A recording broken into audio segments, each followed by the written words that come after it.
কষ্টের মাঝে কলেজে পড়ি, ছুটির দিনে মানুষের বাড়িতে কৃষি কাজ করি। কখনো কখনো কারো সাধারণ কাজ যেমন অসাধারণ হয়ে ওঠে, তেমনি আবার সাধারণ কাজ হয়ে ওঠে কোনো গল্প, যেমন আদিবাসী রুমিলা মুর্মু। দুবেলা ভাত না জোটা অভাবের সংসারে বড় হওয়া রুমিলা টিউশনি এবং শ্রমিকের কাজ করে পড়ছেন কলেজে। শুধু তাই না, দিনমজুর বাবা একবেলা কাজ না করলে চুলায় জ্বলে না আগুন। কিন্তু বয়সের ভারে তার বাবা আর আগের মতো কাজ করতে পারে না, যা রুমিলাকে ভীষণ কষ্ট দেয়। তাই সিদ্ধান্ত নেন বাবা নয়, নিজেই দিনমজুরের কাজ করবেন। সেই থেকে দিনমজুরির কাজ করেই পড়ালেখার পাশাপাশি চালাচ্ছেন সংসারও। মানুষের বাড়িতে কাজ করে টাকা জোগাড় করে ব্যাংকে, তারপর হচ্ছে প্রাইভেট পড়াই, ওগুলো টাকা দিয়ে মোটামুটি পূজার সময় সাহায্য করছে ওই টাকা দিয়ে। রুমিলা আমার মেয়ে, আমাদের সাথে কাজ করে লেখাপড়াও করে, আমাকে টাকা দেয়, সেই টাকা দিয়ে রুমিলা মন্দিরে এই যে মূর্তি বানানোর জন্য টাকা দিল। রুমিলা আমার ননদ, মানুষের বাড়িতে কাজ করে দিনমজুরি, আবার এদিকে কলেজও যায়, কলেজ থেকে আসে আবার দিনমজুরিও করে। আবার মানুষের বাচ্চা টাচ্চা প্রাইভেট পড়ে, সেই টাকাগুলা জড়ো করে পূজা করে। রুমিলার গল্পের এখানেই শেষ নয়। টিউশনি ও শ্রমিকের কাজ করে টাকা জমিয়ে এবছর দুর্গাপূজার আয়োজন করে সে নিজে। কিন্তু পূজায় নিজের জন্য নতুন জামা কেনা হয়নি।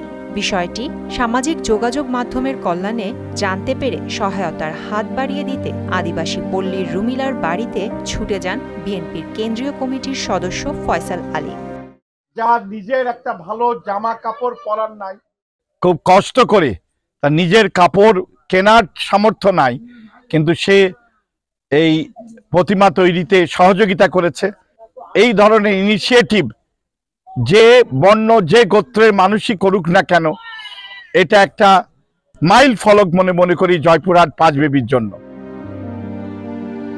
জয়পুরহাটের পাঁচ বিবির নওদা পশ্চিমপাড়া আদিবাসী পল্লীতে রুমিলার বসবাস, যেখানে সবাই গরিবের চেয়েও গরিব। দুবেলা ভাত যাদের প্রধান উদ্দেশ্য, সেখানে পূজার আয়োজন যেন গরিবের ঘোড়া রোগের মতো। কিন্তু পূজার আয়োজনে এলাকাবাসীর পাশে দাঁড়ান রুমিলা একাই। পূজা আয়োজনে তিনিই হয়ে ওঠেন একমাত্র ভরসার নাম। প্রতিমা তৈরি, পূজার উপকরণ, মন্দিরের আলোকসজ্জা, ডেকোরেটর সহ আনুষাঙ্গিক সব খরচই করেছেন রুমিলা নিজ হাতে। এই মেয়েটা আমরা আরো জানতে পেরেছি যে এই মেয়েটা টিউশনি করে এবং টিউশনি টাকা দিয়ে এই পূজা মণ্ডপ চালায় বা খরচ করে। রুমিলা নিজের কোনো ইয়াক নাই, মানুষের বাড়ি কাজ করে এই প্রতিমাটা আর কি টাকা জড়ো করে এই আর কি তৈরি করছে।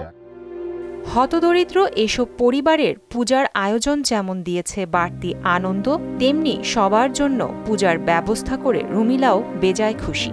বলেন, নতুন জামার চেয়ে গ্রামবাসীর জন্য দুর্গাপূজার আয়োজনটাই বড় আনন্দের ছিল।